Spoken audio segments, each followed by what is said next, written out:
નમસ્કાર વિદ્યાર્થી મિત્રો. ધોરણ 12 ના નામાના મૂળ તત્વના વર્ગખંડમાં તમારું સ્વાગત છે.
હવે હું તમને મારો ટૂંકમાં પરિચય આપીશ. મારું નામ પટેલ હનીબેન રાજેશભાઈ છે. હું સ્વામી વિવેકાનંદ સર્વોદય બેંક એજ્યુકેશન કોલેજ મહેસાણાની પ્રશિક્ષણાર્થી છું. તો નામાના મૂળ તત્વના વર્ગખંડમાં આજે આપણે એક મહત્વના એકમ પાઘડી વિશે ચર્ચા કરીશું, જે તમે શાંતિપૂર્વક સાંભળજો. પેઢીની અંદર બે પ્રકારની મિલકતો હોય છે, ચાલુ મિલકતો અને બિનચાલુ મિલકતો. બિનચાલુ મિલકતોના બે પ્રકાર હોય છે, દ્રશ્ય મિલકત અને અદ્રશ્ય મિલકતો. દ્રશ્ય મિલકતો એટલે કે જેને આપણે જોઈ શકીએ છીએ અને સ્પર્શી પણ શકીએ છીએ. દ્રશ્ય મિલકતોના ઉદાહરણો જમીન, મકાન, ફર્નિચર, યંત્રો, વાહનો વગેરે છે. અદ્રશ્ય મિલકત એટલે કે જેને આપણે જોઈ પણ શકતા નથી કે તેને સ્પર્શી પણ શકતા નથી, તેને અદ્રશ્ય મિલકત કહે છે. અદ્રશ્ય મિલકતોના ઉદાહરણો જોઈએ તો પાઘડી, પેટર્ન, ટ્રેડમાર્ક, કોપીરાઇટ્સ એ બધા અદ્રશ્ય મિલકતોના ઉદાહરણ છે. અદ્રશ્ય મિલકતો એ જોઈ શકાતી નથી પણ તેનું બજાર મૂલ્ય હોય છે. પાઘડી પણ એક એવી જ મિલકત છે જેને આપણે જોઈ શકતા નથી પણ તેનું બજાર મૂલ્ય હોય છે.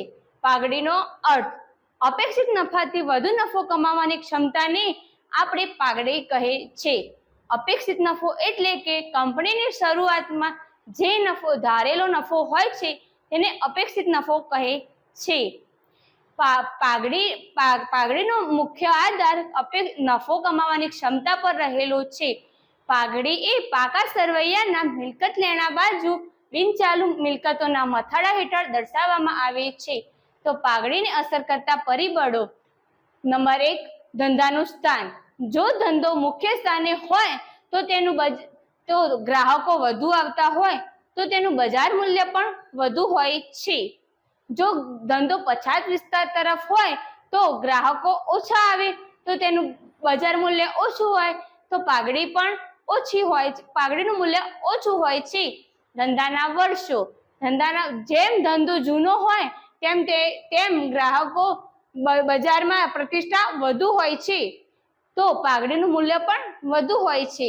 જેમ ધંધો નવો તેમ બજારમાં પ્રતિષ્ઠા ઓછી હોય છે તો પાઘડીનું મૂલ્ય પણ ઓછું હોય છે. તો વિદ્યાર્થી મિત્રો, હવે હું તમને કેટલાક પ્રશ્નો પૂછીશ જેને શાંતિપૂર્વક અને પૂરા વાક્યમાં હાથ ઊંચો કરી જવાબ આપવા પ્રયત્ન કરશો. મિલકતના કેટલા પ્રકાર છે? કયા કયા? મિલકતના બે પ્રકાર છે, એક ચાલુ મિલકત અને બીજી બિનચાલુ મિલકત. બિનચાલુ મિલકતના કેટલા પ્રકાર છે? કયા કયા? બિનચાલુ મિલકતના બે પ્રકાર છે, એક દ્રશ્ય મિલકત અને બીજી અદ્રશ્ય. દ્રશ્ય મિલકત એટલે શું? દ્રશ્ય મિલકત એટલે આપણે જેને જોઈ શકતા હોય અને સ્પર્શી શકતા હોય તેવી મિલકતને દ્રશ્ય મિલકત કહેવાય. દ્રશ્ય મિલકતના ઉદાહરણ જણાવો.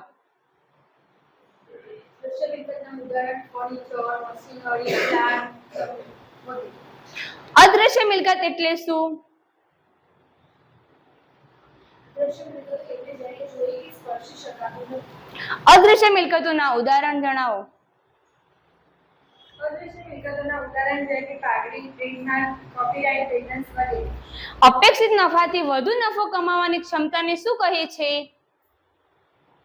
અપેક્ષિત નફાથી વધુ નફો કમાવાની ક્ષમતાને પાઘડી કહે છે. પાઘડી એ કેવા પ્રકારની મિલકત છે? પાઘડી એ અદ્રશ્ય મિલકત છે. અપેક્ષિત નફો એટલે શું? અપેક્ષિત નફો એટલે કંપની શરૂ કરતા જે નફો ધારેલો હોય તેને અપેક્ષિત નફો. પાઘડી એ પાકા સરવૈયાના કયા મથાળા હેઠળ દર્શાવવામાં આવે છે? પાઘડી એ પાકા સરવૈયાના બિનચાલુ મિલકતના મથાળા હેઠળ દર્શાવવામાં આવે છે. ધંધાનું સ્થાન પછાત વિસ્તાર તરફ હોય તો પાઘડીનું મૂલ્ય શું હોય છે? ધંધો પછાત વિસ્તારમાં હોય તો પાઘડીનું મૂલ્ય ઓછું હોય છે. Thank you. તમે પાઠ દરમિયાન જે તમે મને સાથ સહકાર આપ્યો તે બદલ.